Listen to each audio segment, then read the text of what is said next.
Hi everyone. So, as you know, in the last video, we created the project, named it Test One, and now we're going to try and link it to the RS Logix Emulate and try and connect it to the uh, simulation PLC. So, if you look, I have the emulator open. I'll go to File, Open, and pick Test One. That should bring you a window. Now, for the station number, we are going to make it a 000. So that's where we will start it, and click on OK. And that's all you have to do as far as bringing it to emulate.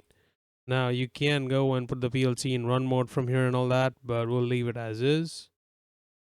Now what we need to do is open up Linux Classic and we'll have to give it a second so it boots up properly, looks for the activation and all that stuff. Now here, this is the name of the PC that I've got, and I have a gateway which is default. There's nothing here for this is the Linux gateway. Now we'll go to communication and configure drivers. With the Linux Classic, you have to configure each driver that you want to use, and they all would show up under this tree. So click on this indicator, and now here you have the drop down option to select what driver you want to use. So typically what you would have is if you're going serial with a PLC, and if it's a DF1 type, you could use the RS232 DF1. If you are doing Ethernet devices, then you have to do this. Ethernet IP driver would be this guy, and there are a few others that you would use depending on the need and the application. But in our case, what we are trying to set up is a emulator driver. So I believe it is this guy. So we'll select this, click on add. See, there is a name to it. It's like it auto generates a name based on the selection. So we'll just click on OK. And this cannot be the same station, so we'll call it station 1 and name it PC. Click on OK. Now it says that the driver is running, so you can stop it and start it from here. You can have more than one driver, so I'll go ahead and show you how to add another one. So if I do Ethernet IP, add EB Ethernet IP, and just say Windows default, now you have Ethernet IP driver, and we can stop it because we don't have anything running Ethernet IP. So our Linux Classic is set up. Now if I go to the emulator, and if you go click on the drop down, remember we gave a 00 here.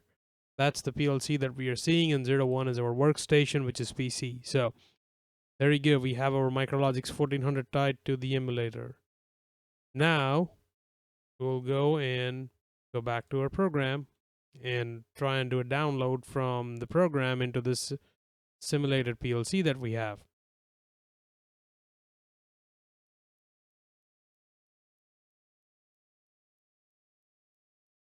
And we do file, open.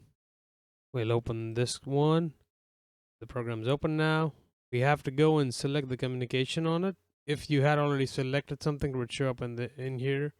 So we go to comms, click on download, say okay. Actually, nope. We have to go to comms. Who active go online. This would bring up a communication window. And here you can see who's available to download. If you remember in Linux Classic, we added an Ethernet IP driver as well, but we are not going to look for that. So here, this PLC is already selected for it, and then we say OK. So now the comms are updated. It knows that the PLC is not in run mode, and we should be ready to do a download by using the drop down. So we click on download, and we have to be offline. So we went offline, go to download. OK. It's telling you we are downloading to this. Say OK. Now we are online. So this program's in the PLC right now.